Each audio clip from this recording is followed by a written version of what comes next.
Today's webinar and our guest speaker is sponsored by two groups, Rochester Witness for Palestine and Justice for Palestine, a committee of the Syracuse Peace Council. We're very excited to have Mazin Qumsiyeh joining us from occupied Palestine.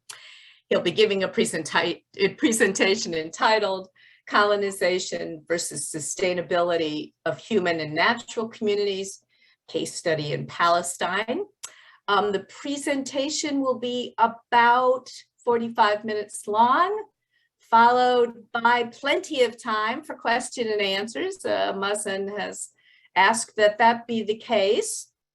My name's Julia Ganson, and I'm a proud member of Justice for Palestine in Syracuse. The first thing I will do is to acknowledge that Syracuse, where I am located, is a traditional land of the Onondaga people, who are still a sovereign nation here in central New York State. They are part of the Haudenosaunee, or what was once called the Iroquois Confederacy, as are the Seneca, the indigenous people of Rochester, where many of you are tuning in from. These lands were occupied by Europeans and stolen from the Onondaga and the Seneca. We as US citizens have much to answer for, as well as much to learn from them about right relationship with the rest of creation and Mother Earth, about democracy, and about peaceful coexistence. In a few minutes, I will introduce our speaker, which is a very hard task, given all that that Mazin does and is. But first, just a few words about today's event and how to participate. If you do have a question, there are a couple ways to ask that, and I'm going to ask Michaela, who is our tech person, to explain that now. Okay. Sure. So once we get to the Q&A portion, the two best ways for folks to ask their questions or sort of jump on the stack to make comments would be, one, if you go down to the bottom right and see the little reactions button, and then click raise hand, and then your little icon will jump to the corner of the screen, so it's much easier for us to see that you would like to speak. And then another option is to just write the word stack in the chat, and then we'll know that you would like to speak and we can have you unmute.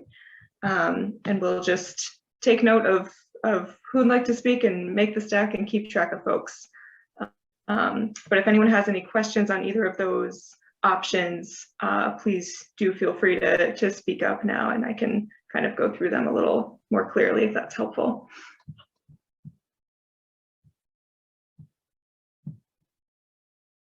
Okay. Michaela, would you like to move right into your role of saying a few words about Justice for Palestine? Sure. Yes, so thank you everyone for being here. My name is Michaela. I work with the Syracuse Peace Council's Justice for Palestine Committee, and we advocate and organize here in Syracuse in support of Palestinian human rights. Some of the campaigns we've been working on are building support for the Palestinian Children and Families Act in Congress, HR 2590, which I'm sure a lot of folks here are familiar with. And we've also been supporting the Defund Racism campaign, which aims to stop charitable funds raised in the US from being used to carry out the discriminatory work of Israeli settler organizations.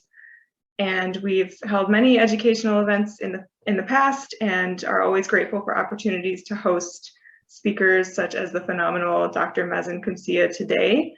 So if you are in the Syracuse area and you're interested in getting involved in our work for freedom and justice in Palestine, please feel free to get in touch. I will put a general contact email in the chat, and we would love to hear from you.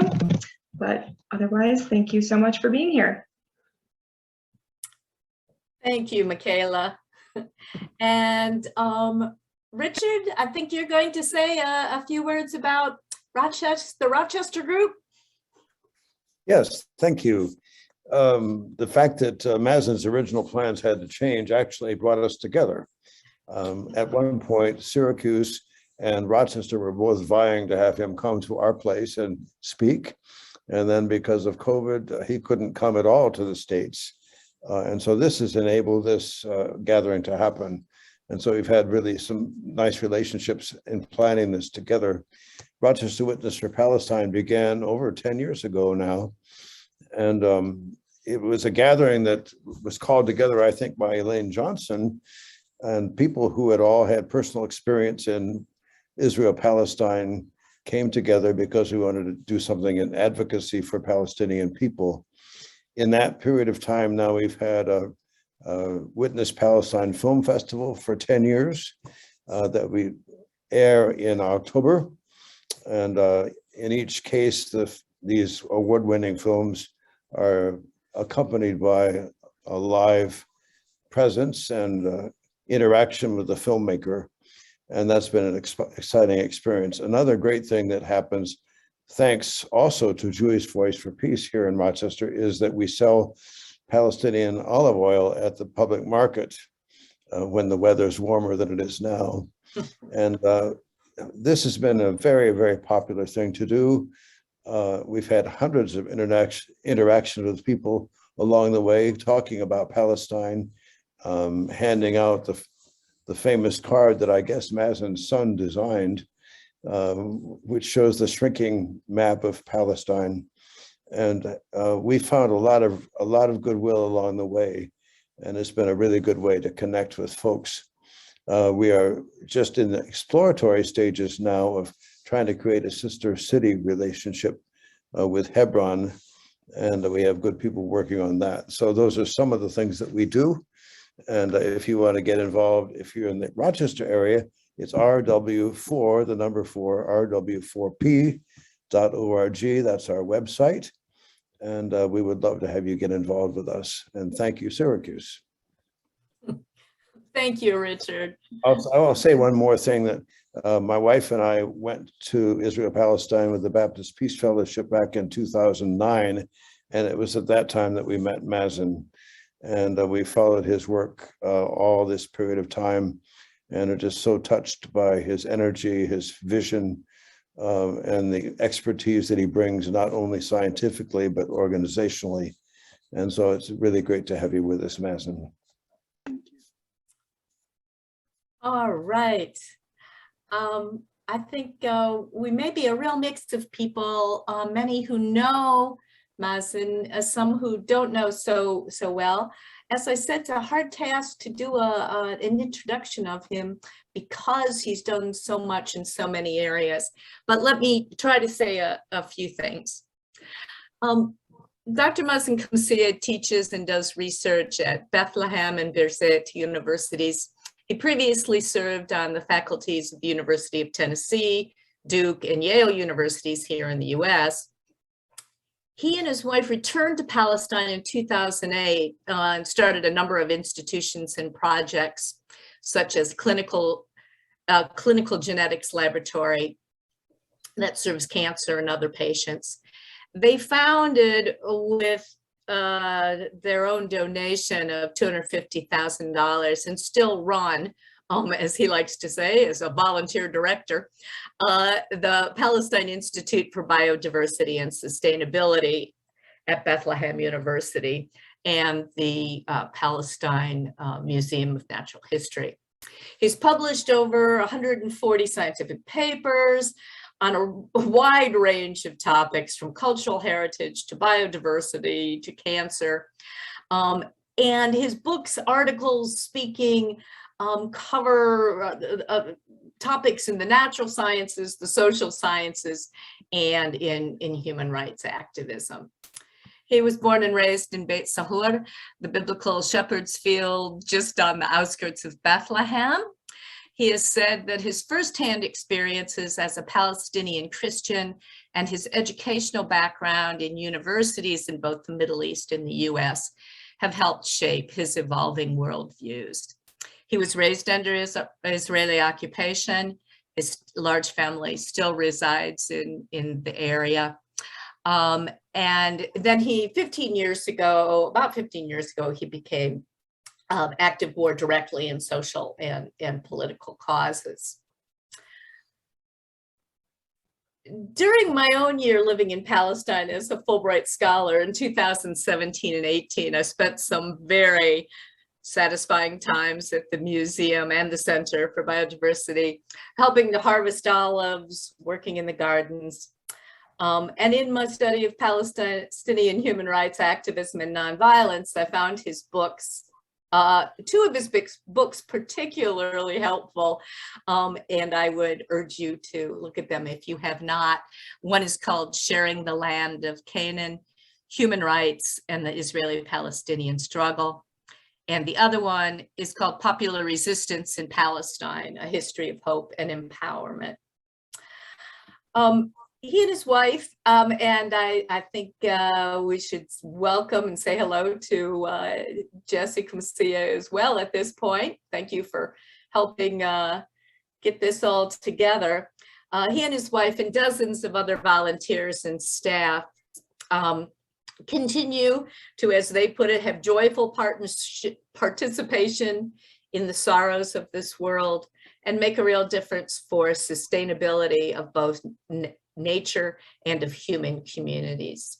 He especially believes in youth empowerment towards social and environmental causes. And the programs he and his wife created continue to impact thousands. He also serves on the board of a number of Palestinian youth and service organizations, and both the Center for Biodiversity and the Palestinian Museum of Natural History have become a mecca for visitors to Palestine from around the world. And I know that many of you are among those people who have visited. So you can see why this is so hard to introduce him. I'm going to stop there. He may say more about himself. And I just want to end by telling people or reminding them, if you may already get his regular newsletter. I just want to draw our attention to his sign off, his signature, and his creds when on those newsletters. He always signs off by saying, stay human and keep Palestine alive. And then he has his name, Mazin Qumsiyeh, a Bedouin in cyberspace, a villager at home, professor, founder, and volunteer director, Palestine Museum of Natural History, Palestine Institute of Biodiversity and Sustainability, Bethlehem University in occupied Palestine. So welcome, Mazin, and please take it away. Thank you, Julia. I thought we agreed that all you're going to say is troublemaker, and you made this very likely, but very generous, kind of you, too much.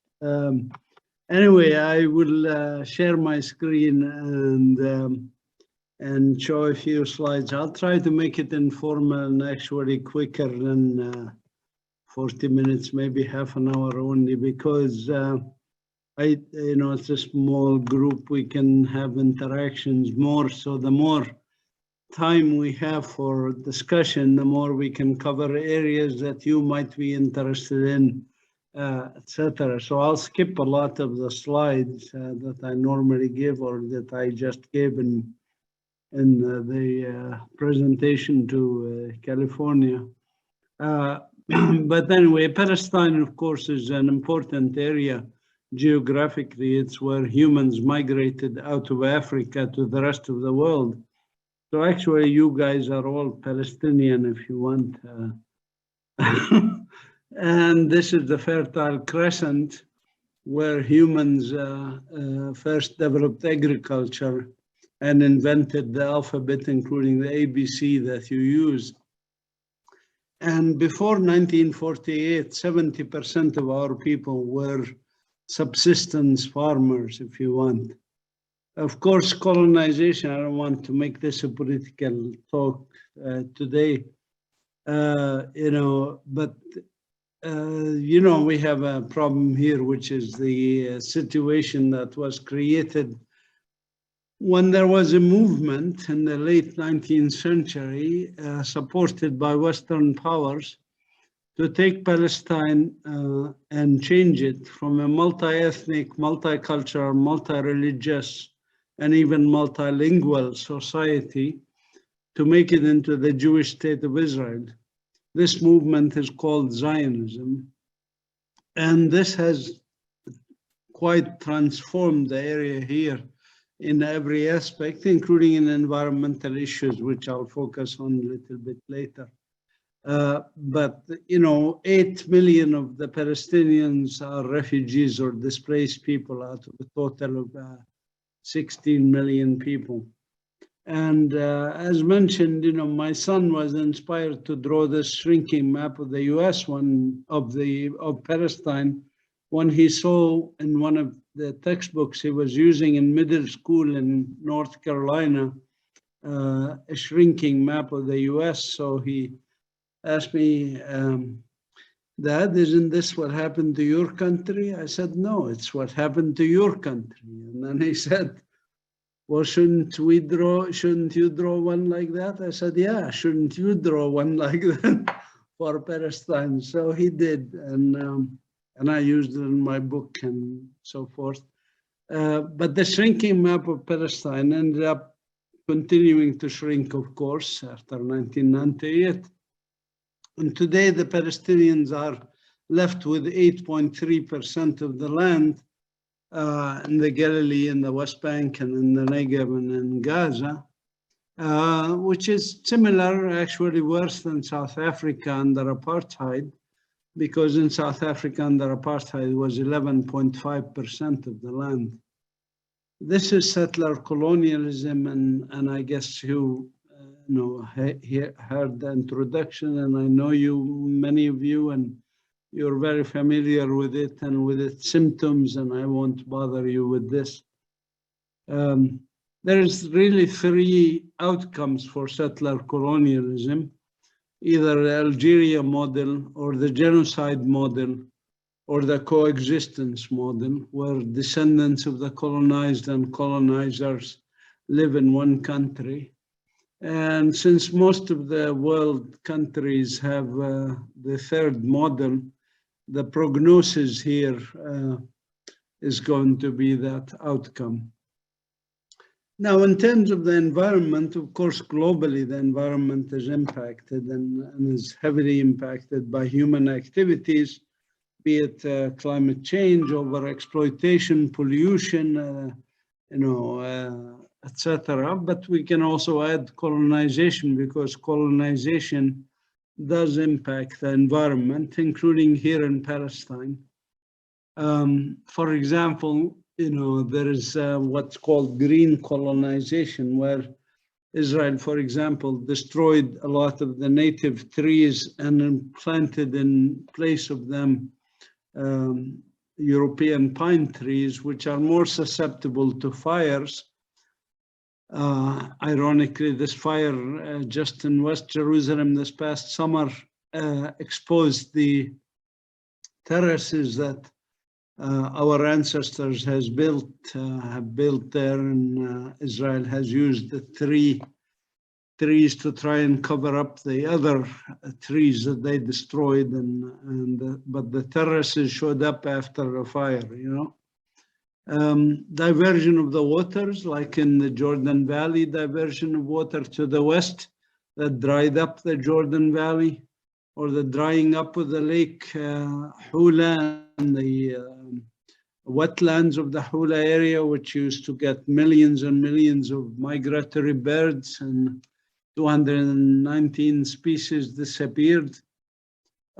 Or the exploitation of resources in Palestine, like water, for example, which you are familiar with. Israel takes our water, basically. 94% of the water of the West Bank, for example, is taken by Israeli colonial settlers. And Israeli settlers get much more water per capita than we are. We actually get less than what the World Health Organization considers healthy living. Other resources like gas off the coast of Gaza is used, stolen basically, like water. So that's happening as we speak. That's the reason Gaza is besieged. Gaza is actually, there's a genocide going on in Gaza, 2.2 million people. I shudder to think what they are doing in this winter, cold conditions. Those 2.2 million people, most of them are refugees from 1948 areas. And of course, the local small-scale destruction, if you want to call it that, like the building of Jewish-only colonies like this one just behind me in Har Homa here in Bethlehem. It's the only green area between Bethlehem and Jerusalem, actually. And it's gone, and it's become a concrete jungle. There's the genotoxic effect of Israeli industrial settlements that are built next to Palestinian communities, and that impact the environment, and our students have been studying those. You know, I can, you know, my background is in medical genetics. As you heard, I was at Duke and Yale universities in the medical schools. And I say, you know, you have to make the right diagnosis and then offer therapies, of course, and tell the patient a bit about the prognosis. We talked a little bit about the diagnosis, which is settler colonialism, and I don't want to belabor that. In the Q&A, we can talk more if you want. In terms of prognosis, we talked about those three scenarios and the likelihood that the third scenario is the one that will happen. That's prognosis. The symptoms, I don't want to spend too much time on the symptoms, but you know, this is just an example from 2021 events as I try to think about 2021. That leaves the therapy and how to move forward.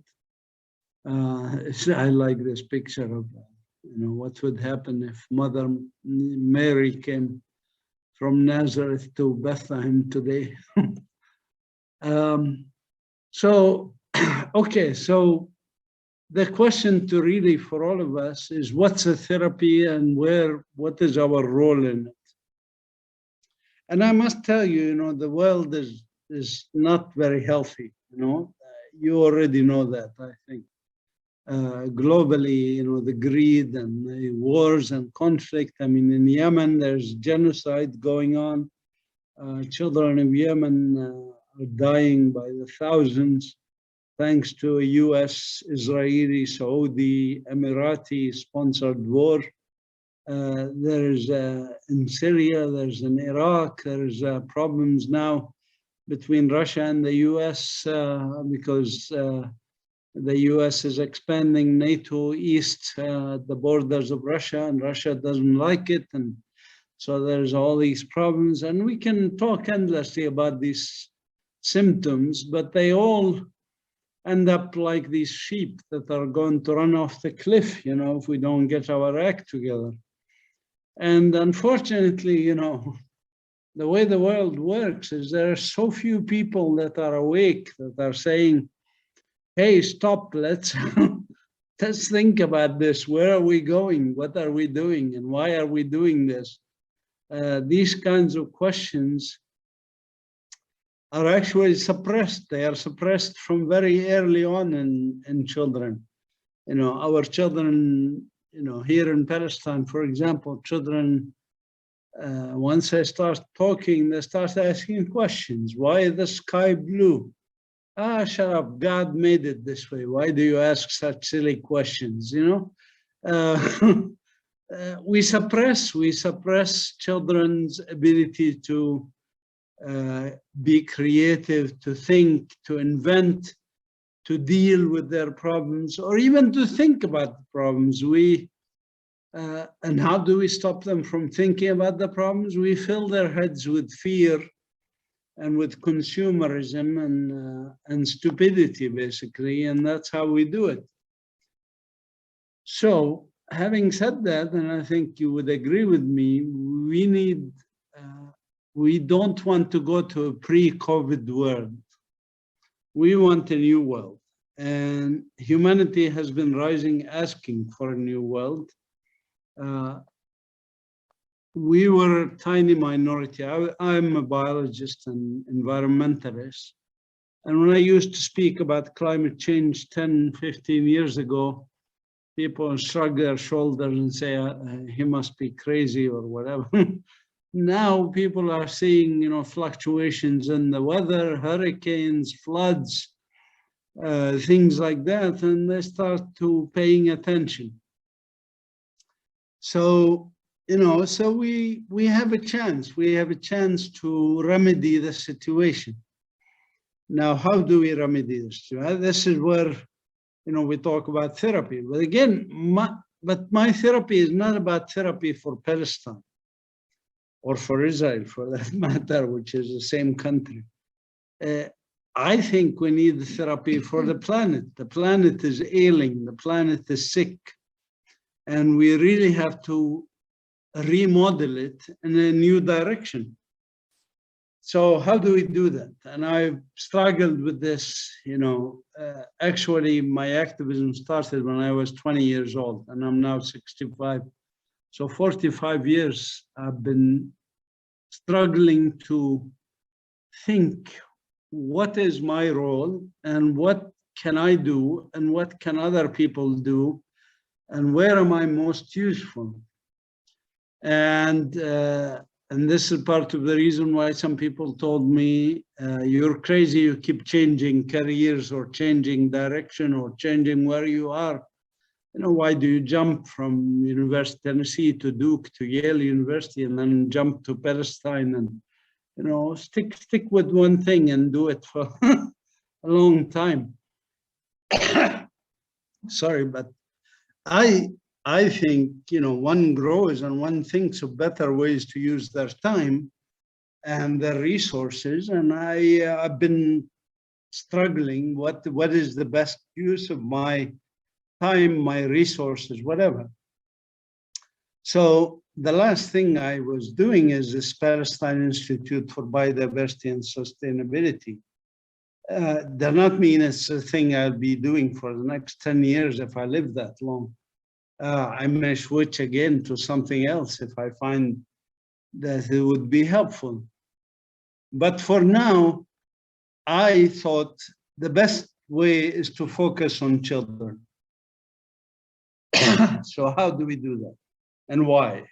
Children are the future, of course. And I'm talking about children from very young age, kindergarten to university students. I think they need environments that they can be active citizens instead of, zombie consumers in society. So the museum and the institute are trying to do that by providing that environment, not an environment where I teach them anything.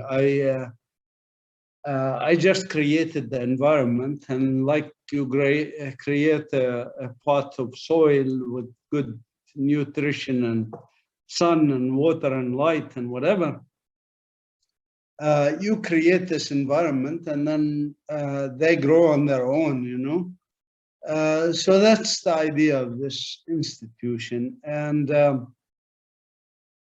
it starts with research, education, and conservation. Now, research is essential because we have to have rooted in basic knowledge and information that's accumulated from our ancestors, Canaanites, down to this era of modern technology and science.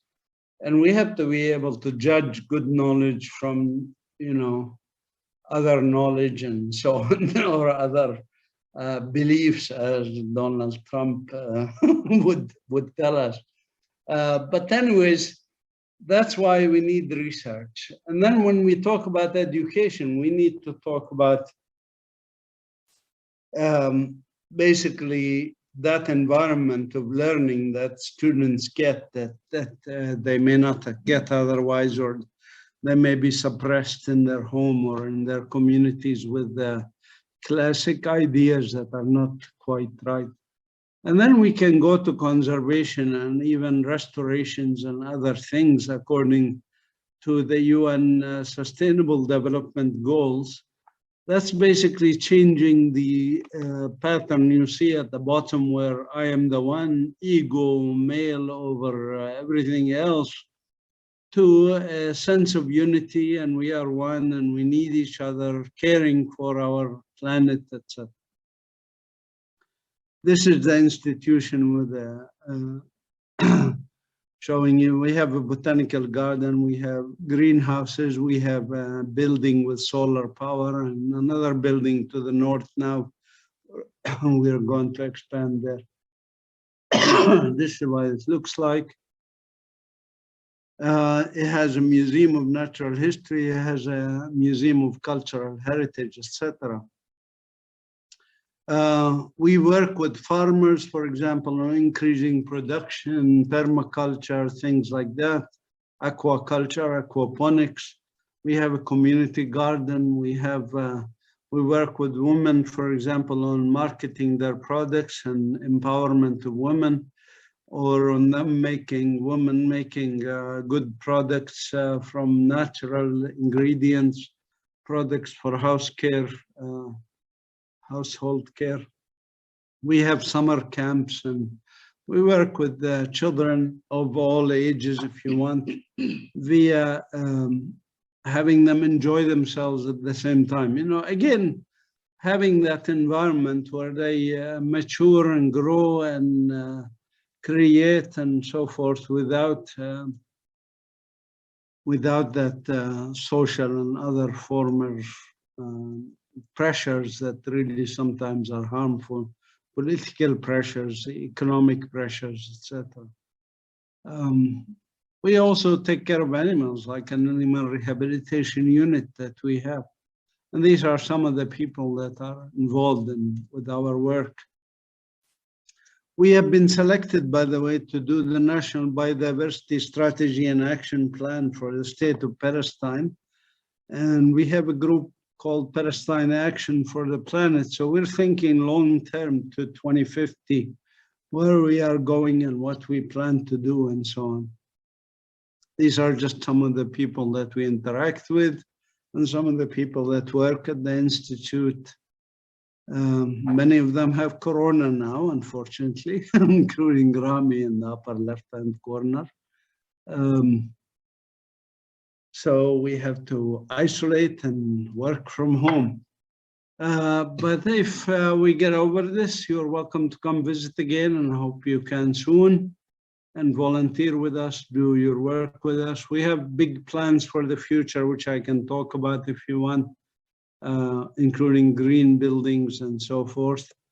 This is our website. Now I just want to palestinenature.org if you like to contact us. But I do want to show you a short video, because sometimes pictures alone are not sufficient. So a short video at least gives you a glimpse of where we are for this.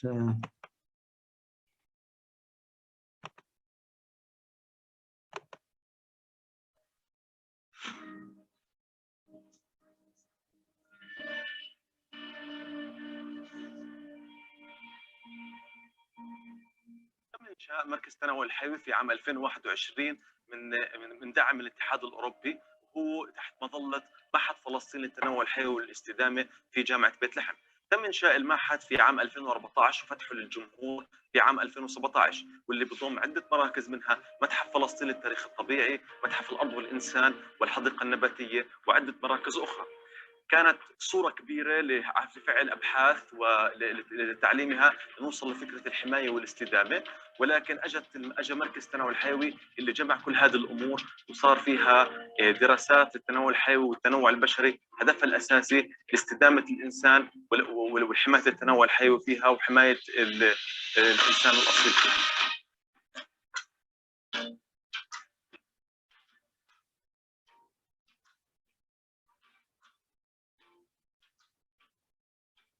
مركز التنوع الحيوي بيقوم بعده اعمال بحثيه، لانه بتضمن على عده مختبرات من ضمن هذا المركز، زي مختبر الجينات، مختبر الكروموسومات، مختبر تصنيف الحيوانات، وايضا تصنيف النباتات، وعده مختبرات او مراكز من ضمنه.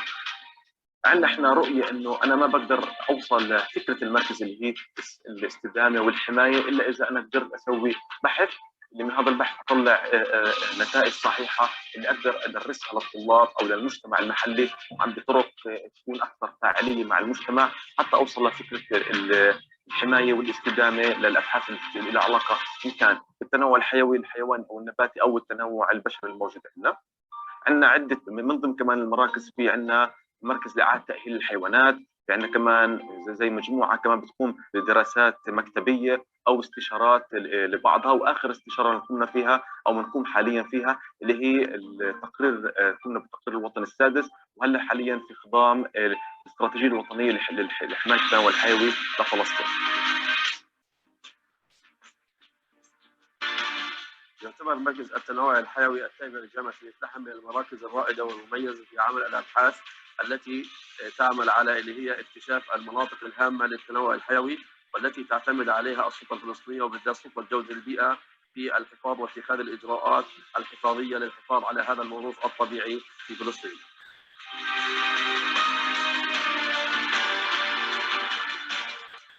دورنا في المعهد مش بس نعمل دراسات وابحاث علميه، لكن نحول هذه الدراسات الى مواد تعليميه وفعاليه للاطفال والمجتمع المحلي عشان نرفع الوعي البيئي ونشجع الحفاظ على الطبيعه في فلسطين.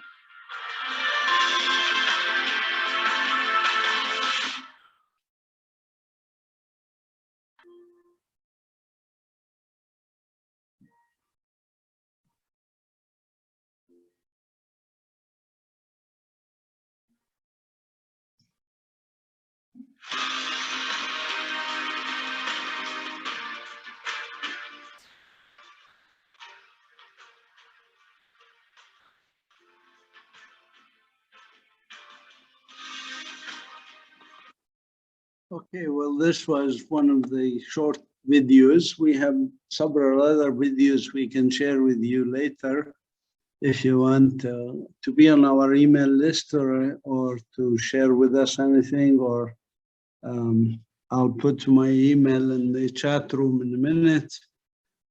But now it's 10:49, so we should go to questions, comments, ideas. Love to hear from you. Thank you.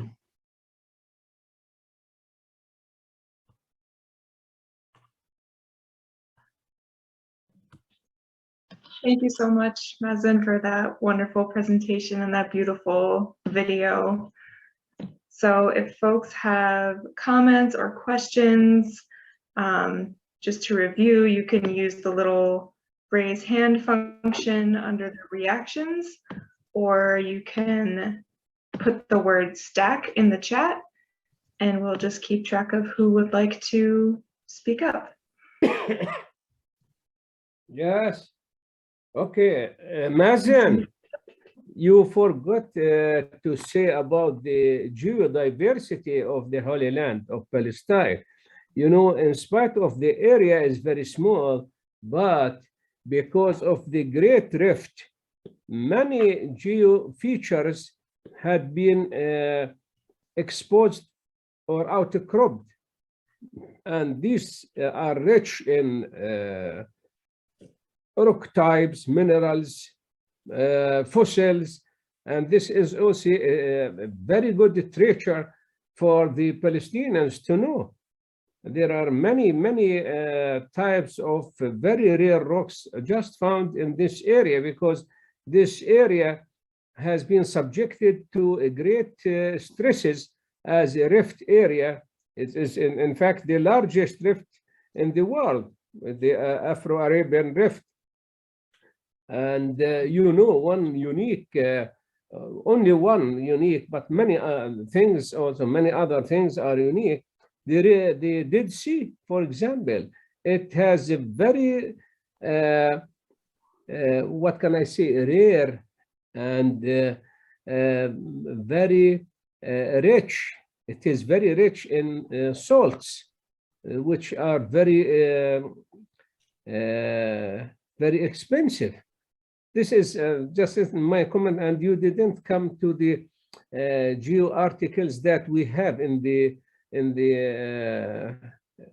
exposition in the museum.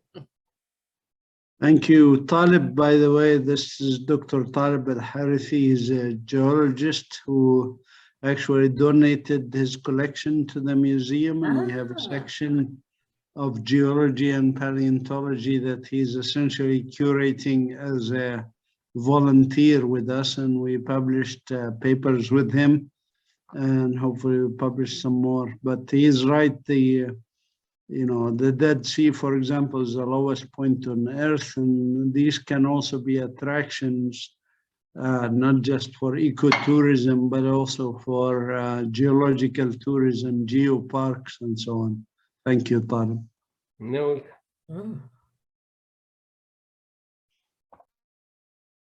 Great, thank you. I see Mary. Why don't you go ahead and unmute?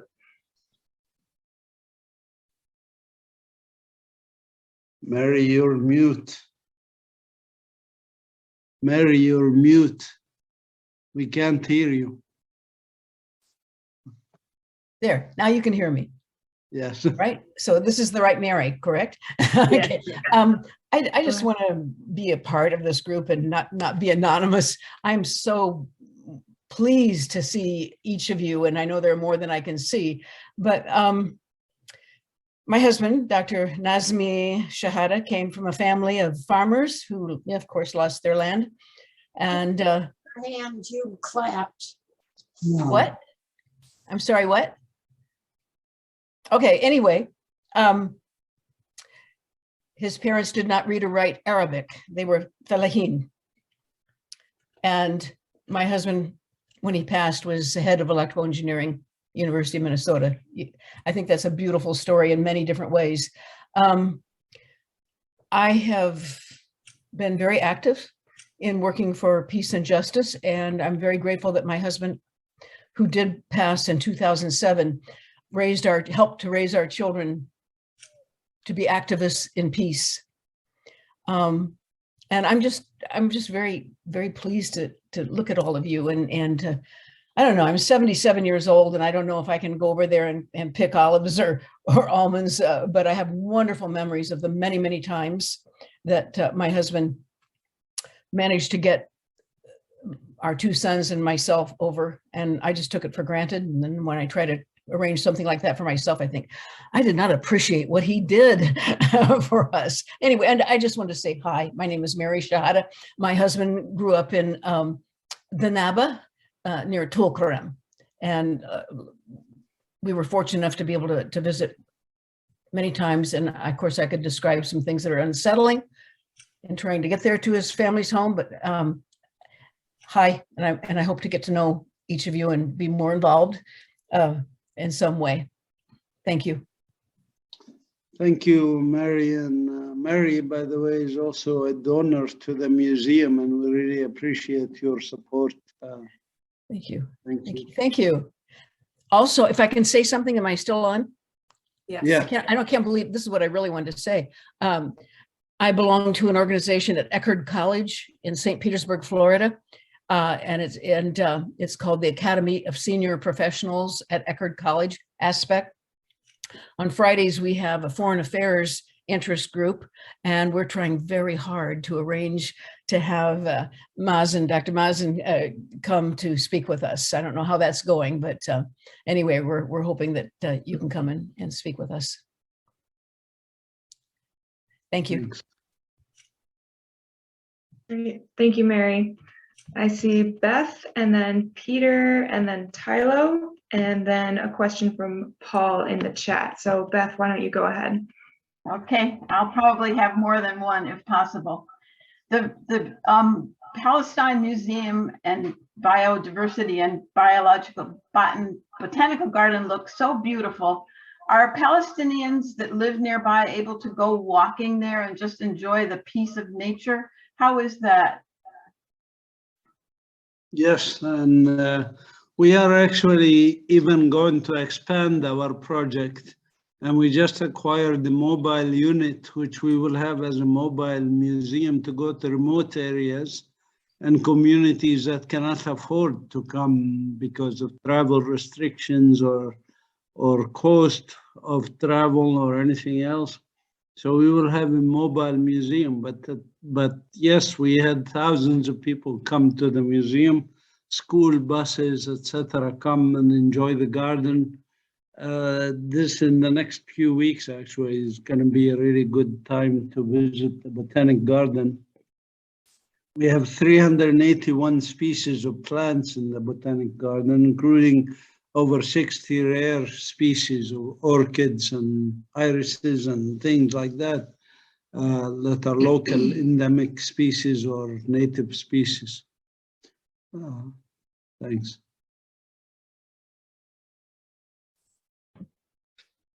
Thank you, Beth. And Peter, why don't you go ahead? Okay, thanks. Hi, Mazin.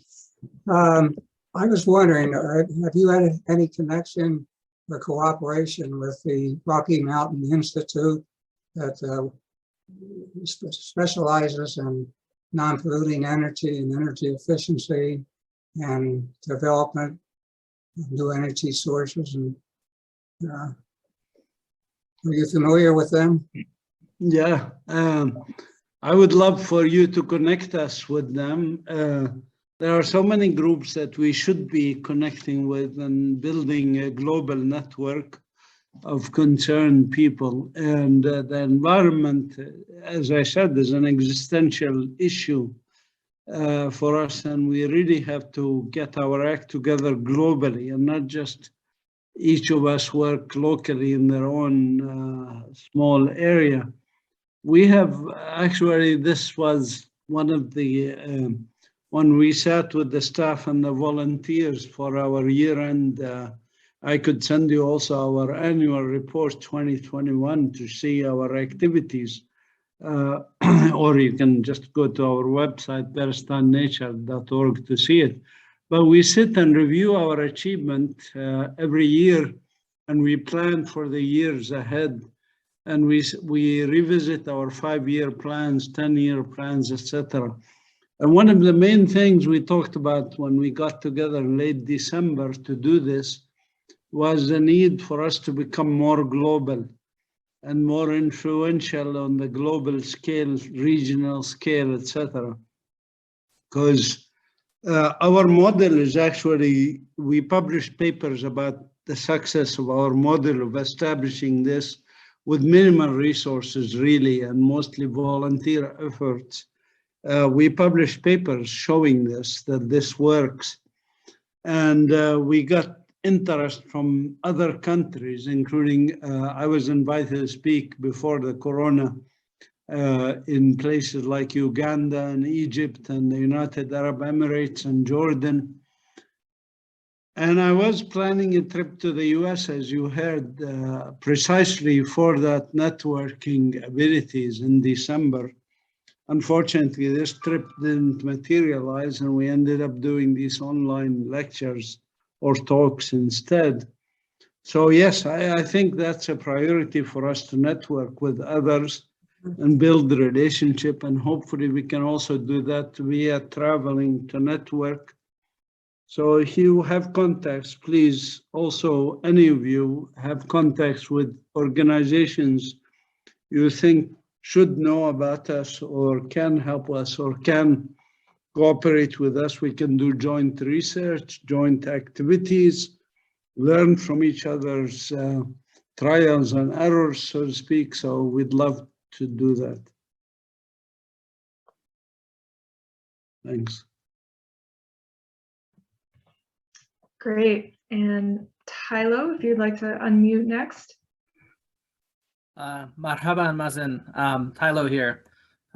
You may not remember me, but I actually had the opportunity to come to the museum in 2018, and you drove me around Bethlehem to do a little sightseeing and to talk about the history of the city and of occupied Palestine. I had a quick question. I'm currently working towards a doctorate in international relations, and I'm starting to work on my research questions. And I have specific interests pertaining to political violence as well with its intersection in terms of climate change and the impacts of climate on communities. I'm just curious if your center or the museum supports researchers in coming to Bethlehem and other parts of the West Bank to do research. We would love it, and I would love to sit down with you and brainstorm some ideas. As I mentioned, we are working on the National Biodiversity Strategy and Action Plan, and Palestine has nationally determined aspects for climate change and how to deal with climate change. The area relating to international relations and climate change is an area that actually there's a lot of interest globally in it, especially with the issue of climate injustice and how most climate greenhouse gases are produced in the West, and unfortunately we are in the Arab world, for example, in Africa, are particularly susceptible to the effect of climate change. And it's already wreaking havoc here in terms of crops and production and things like that. So there's a lot of questions that can be asked. And I think it can be very helpful to study these things because maybe we cannot, in Palestine, we don't produce a lot of greenhouse gases, but we have to learn to mitigate and adapt basically to what's coming our way if humanity doesn't catch its way. And there's a lot of political issues that enter into this, including the Israeli occupation. And it's you can even write papers today about how the Israeli occupation is a climate issue, is a climate injustice issue. This is happening, and we can even do papers, you and I, on various things. So I would suggest email me and let's have a meeting and we brainstorm and we come up, and certainly we would welcome you here. We provide room and board to all interns and volunteers here, so you can do your research and so on. Perfect. Thank you so much. Thank you. All right, so there's Paul's question in the chat, and then we'll go to Tom. So Paul asked, I enjoyed what you said about how all of us are Palestinians. How do Jews, Christians, Muslims, etc. get along who never left? Did a rift open after 1948? And Paul, if you'd like to unmute and add anything to that, please feel free. But if not. Okay, I mean, I'll tell you a story about this. I was 10 years old in 1967. And I was at my grandfather's house and the bell rang and I went down, opened the door, and there's a couple of old gentlemen there. I didn't know who they were, and they said, "There's Isa Atallah here." I said, "Yeah, he's my grandfather. Come in." So they went in, and one of them just hugged my grandfather and started crying. And later, my grandfather explained to me that this guy was a Jewish friend of his, that they haven't seen each other between 1948 to 1967, because at the time, the West Bank was under Jordanian control, the rest of Palestine was under Israeli control, and neither Israelis or Palestinians could cross this green line. I tell you this story because there is no animosity between Jews, Muslims and Christians as the media likes to sometimes portray for us. My family is a Palestinian Christian family. We've lived here, well, our ancestors lived there to the time of Jesus. So some people converted to Islam, some people converted to Christianity, some people were Jewish, native I'm talking about. Our problem is not between religions or between people who live here. Our problem is with an idea, the idea of colonization, the idea of Zionism, and the idea of transforming, as I said, a rich, diverse community to make it a Jewish state. This is the conflict about. A Jewish state that excludes the native people and doesn't want the native people and kicks them out and makes them refugees. This is the problem. And the struggle against this idea and against this injustice is done by people of all backgrounds. When I was arrested more than a dozen times or detained, half the times I was arrested with Israeli Jews who are standing with me against this oppression. So we don't have problem between people. We have problem of colonialism and oppression and ideas of greed. And that's what we jointly struggle against.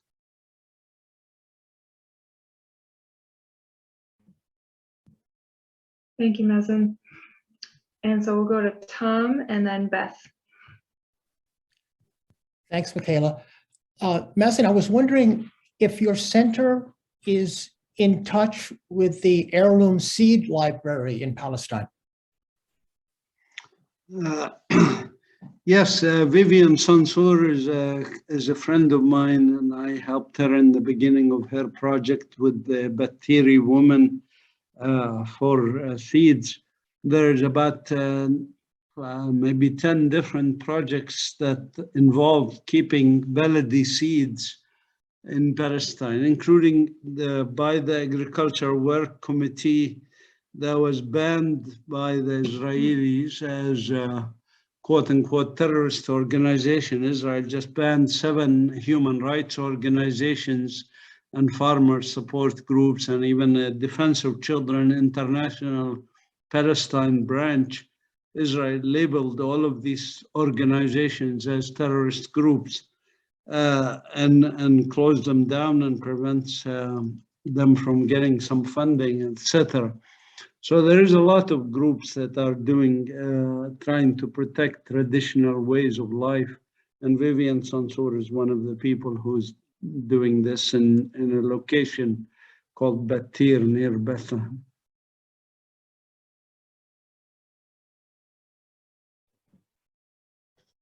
Beth, feel free to go ahead. Okay. Thank you so much, Mazin, for the way you framed your whole presentation about relating biodiversity and human sustainability. And it seems like it comes from an indigenous philosophical perspective connected with the scientific perspective, and which I've been hearing a lot from a lot of different places, and wondered about just, the evolution of that. And then on the other side of things, I'm wondering how the colonization and the settlements, I know in the area around Bethlehem is just saturated with settlements and the wall, and how those things affect the project. And I guess, the challenge which you really rise to of creating this kind of innovative approach in the middle of this repressive situation. And including, I was thinking about the comments about climate change, the Israeli military itself and the US support for that military is quite a threat to climate change. Absolutely. the American military is one of the largest producers of greenhouse gases. The Israeli military here, certainly within the country, it's a big contributor to climate change destruction, to what's happening around the world. Militarism and wars and conflicts certainly do that. To go to the issue of what we are doing and how we can work in difficult circumstances, I think, well, let me start by saying this. If I wasn't doing what I'm doing now, I would be in a mental institution somewhere, okay? Because, what we do is to try and keep some sanity around ourselves by doing something, by trying something, some things. Sometimes we try something, doesn't work, we try something else. So challenges are many, and again, I don't need to go through a list of the challenges and obstacles and walls and lack of freedom of movement. Just about everything in our life is controlled by the Israelis. There's a lack of freedom of religion, lack of freedom of movement, lack of freedom of having access to water even, or resources, or anything, travel, etc. But you have to deal with it. That's if there is this is our lot in life, as I say. That's the cross we have to bear, and so we have to bear this cross, and we have to do it. We have to challenge it, and we have to do what we can in the possibilities that we can, and I tell my students that the external obstacles are actually small compared to the internal obstacles in our brain. I wrote a chapter, even if any of you are interested, about freedom from mental colonization, because I think the external physical colonization and its activities are small compared to the mental colonization once the colonizers infect our brain, which happens throughout history. You remember in slavery, there were house slaves and there were field slaves. And in South Africa, there were people like Chief Buthelezi, and there were Native Americans who were guides for the killing, fellow natives, So that's mental colonization. We have to challenge it, and we have to work against it. Once you do that, once you challenge that, once you free your mind, as in the civil rights movement, they used to say, free your mind and your ass will follow. So once they do that, then then nothing is impossible. No walls, no settlements, no global complicity, which there is with American, US complicity in the occupation. None of this is beyond challenge. So we challenge it. It is not a guarantee of success, by the way. I never work because there's a guarantee of success. We work because that's what's in our conscience and our hearts. I'm sure many people who fought against slavery in the 16th, 17th, and 18th century did not live, of course, to see slavery end. And it was, at the time, it seemed like a hopeless fight. So it is not a matter of certainty of winning next year or 10 years from now. Thank you. But I am certain that we will win someday. We shall overcome someday. You know that song? Yes. Yes. And we need to be part of that. Year end there. So Richard asks in the chat, oh, I just lost it. how can we better understand the plight of the Tent of Nations and the attacks they have received? And I wonder, Mazin, if you could briefly explain what the Tent of Nations is for folks who may not be familiar. Yeah, I actually just talked today with Dawood Nassar in his hospital bed. So I asked him if I can do something, but he said not right now. And when I get out of the hospital, maybe we get together and think of strategies and whatever. Tent of Nations is a private family farm for the Nasser family, two brothers basically who inherited it from their father. And they decided many years ago, they decided to live on the farm to protect it from the encroachment of the Israeli settlements that are growing all around them. Near Nahalin, you know, there are lots of settlements. This is West Jerusalem area. And so they started this community called Tent of Nations. They bring volunteers and international supporters and visitors to see the situation. And they were hoping this will protect them from the Israeli designs on this hill, basically. And it worked for a while, and they have support, also even legal support and other support. The court battles are ongoing still with settlers, etc. The latest attack did not come from settlers. Unfortunately, it came from delusional Palestinians and two Palestinians, thugs, basically. And we have pressured the Palestinian Authority to arrest them because we kind of know who they are. And it has to do with these people claim they own land next to the Nasser family land. And there's issues here of lack of law and order for Palestinians, because while we have a so-called Palestinian Authority set up after the Oslo Accords, it's really like the Vichy government in France that was subservient to the Nazi occupation of France.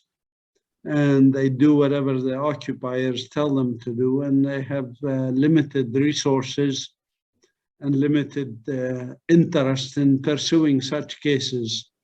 They tend to pursue people who pose a threat to Israeli settlers more than Palestinians who pose a threat to fellow Palestinians. I have a cousin of mine who was also attacked by another Palestinian crazy guy. My cousin is an OBGYN doctor, and the guy used a knife to cut his hands, basically, and really it was pretty bad. I think these things you cannot untie them from the occupation, because, as I said, the whole structure created after Oslo is that the Palestinian Authority, whose real sole function, according to Oslo, or not sole function, but major function, is provide security for the state of Israel. This is a problematical issue, you know, and then pick up the garbage and do a little bit in healthcare and stuff like that. This is not a system that is amenable to security for the local people.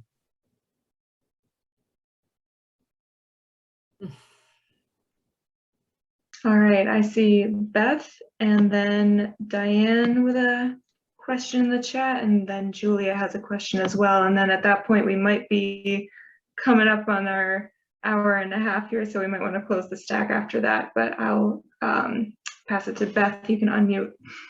Thank you. I'm going to quote back a statement of yours, Mazin, which I've always loved.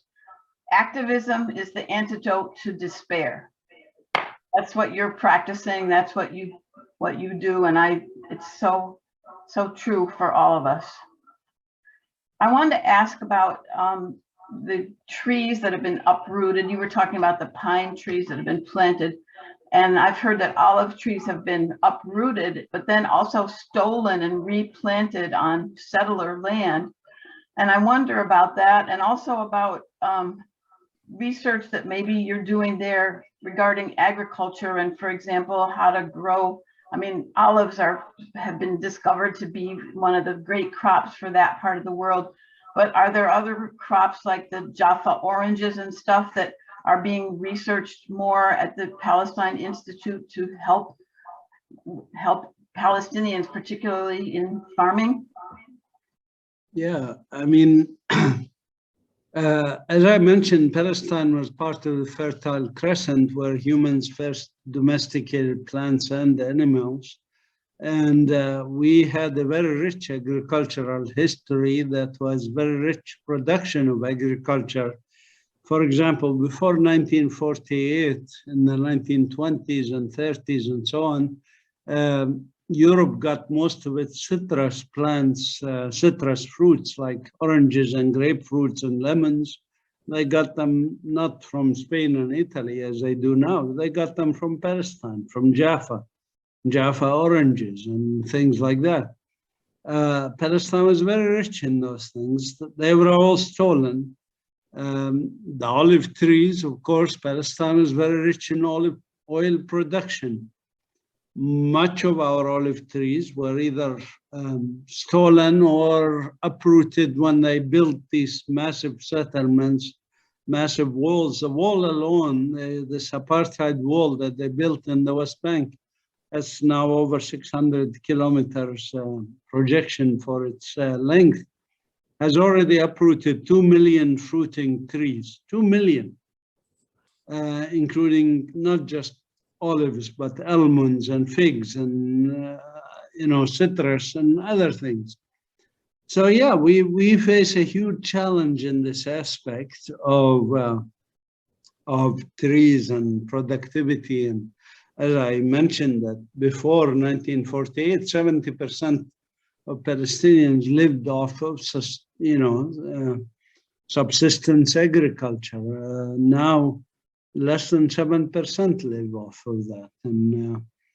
And Israel is exporting things like citrus to Europe and others, and the US, by the way, they're exporting carrots to the US and things like that, which should be boycotted. And I urge you all to engage in BDS, boycott, divestment, sanctions, because you cannot do business, especially buying products that are grown on stolen land and stolen water and stolen even labor, indentured labor of Palestinians. This is unconscionable and we need to stand against it. So I encourage everybody to participate in the BDS movement.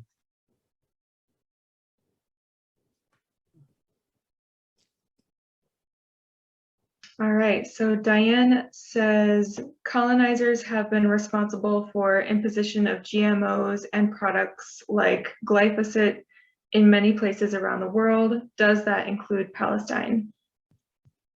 Yes, in my talk in the California group earlier, somebody asked me about the US companies that are involved in Israeli things, and there are Monsanto and others, that are the industrial agriculture, if you want, companies, are heavily involved in Israeli agri-business, as they call it now, which is sick, that we have industrial agriculture, as they call it.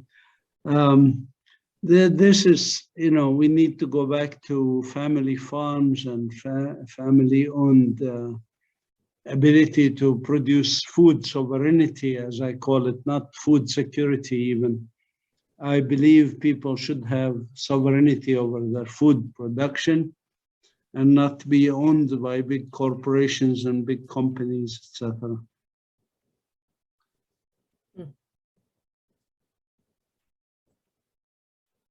All right, and I will pass it to you, Julia, for your question.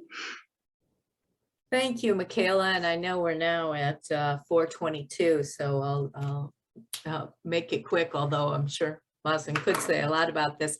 I'm just really taken with thinking of what you said about, thinking about what the therapy is and our role in it, and asking that question, how am I most useful, both in healing the planet and in freeing Palestine.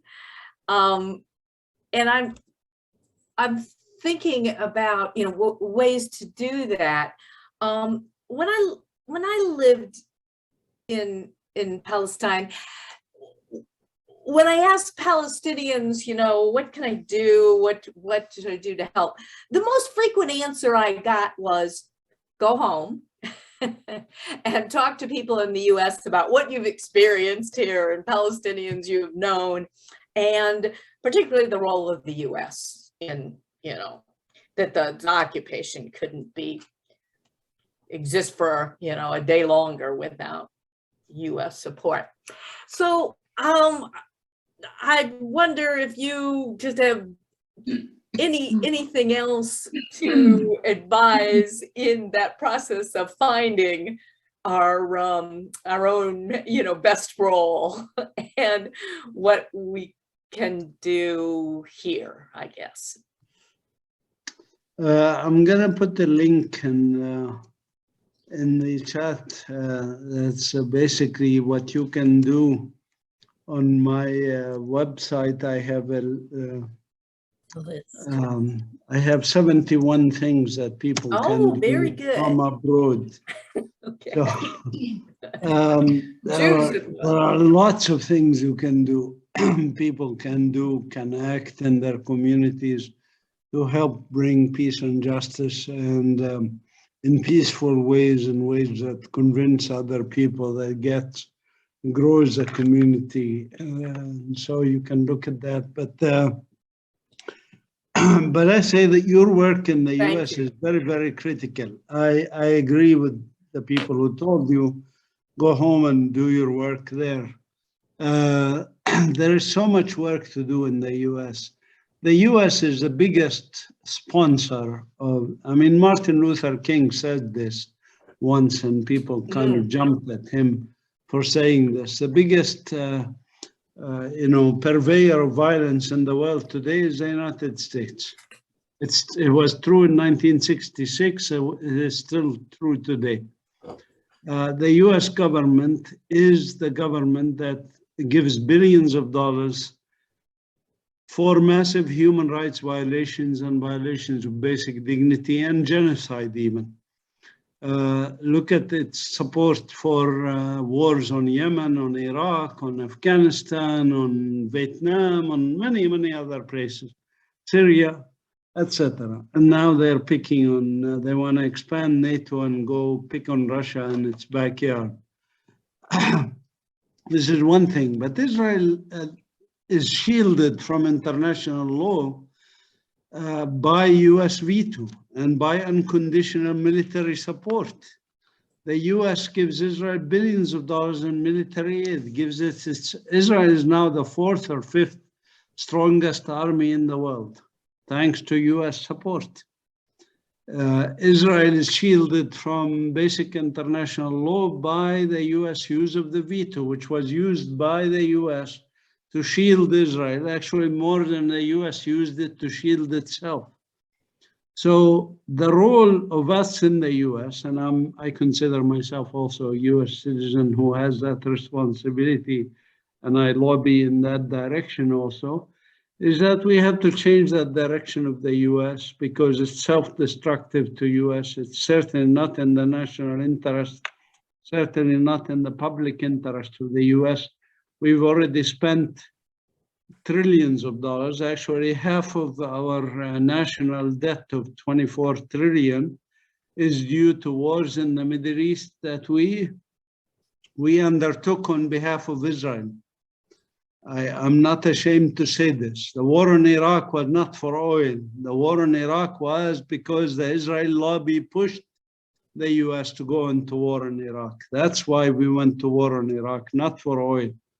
It was just for Israel. and it failed. Of course, they didn't achieve what they wanted. In fact, they strengthened Iran as a result. I could go on, but you see my point. There's a lot of work for every American citizen to engage in on their government. And there is some inkling of beginnings of change, even in Congress. We never heard voices 10 years ago or 15 years ago, as we hear now from Rashida Tlaib or the other quads. So I think there is hope in this.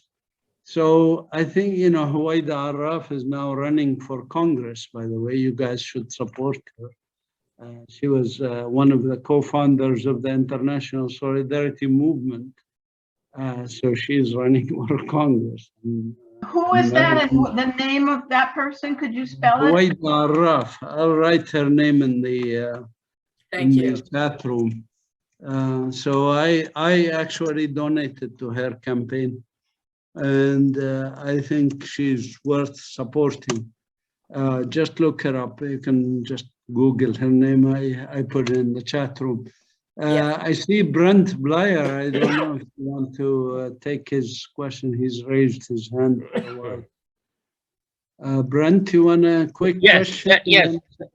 Thank you, Mazin.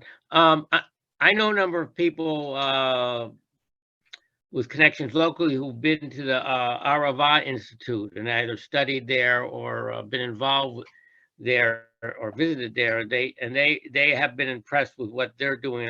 And I believe you have a connection with them or had a connection with them. So I wonder if you might comment on what positive or other role you think the Arava Institute is playing in climate change and agricultural development and encouraging cross-national and cross-border cooperation. Thank you.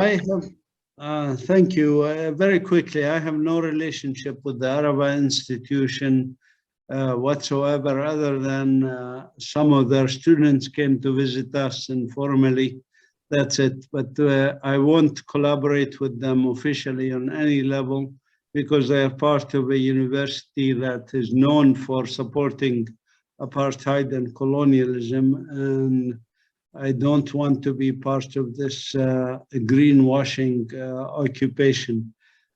So while they do train some Palestinian students and some Israeli students in environmental issues, God bless them, let them do that on their own, but I'm not going to collaborate with Ben Gurion University or Tel Aviv University or any of these other. Mazin, I would like to say something. Mazin, this Arava Institute, it has only 1 or 2 Palestinians, but the majority are Israelis and 1 Jordanian. Just only to say that it is a collective institute, but in fact it is not collective institute. This is one. In 2003, as I was a Fulbright scholar in USA, I delivered a lecture in Dimon, which is Iowa State University. And they asked me before the Gulf War, some people asked me, you think there will be a war or no war? I said to them, if 99% of the American people do not want war to happen, and only 1%, only AIPAC wants war, there will be war. If 99% of the American people do not want war to happen and AIPAC wants, then there will be war. It depends on the AIPAC only. This is the American political decision is sized by AIPAC from here. Okay, thank you very much. I'd be happy to continue, but I think the hosts want to end this. Okay, I say bye-bye for all. Thank you all. Goodbye. Thank Okay, you. see you. Bye-bye. Big thank you to you, Mazin. We really appreciate it. And thank you all for joining us and contributing questions and comments. And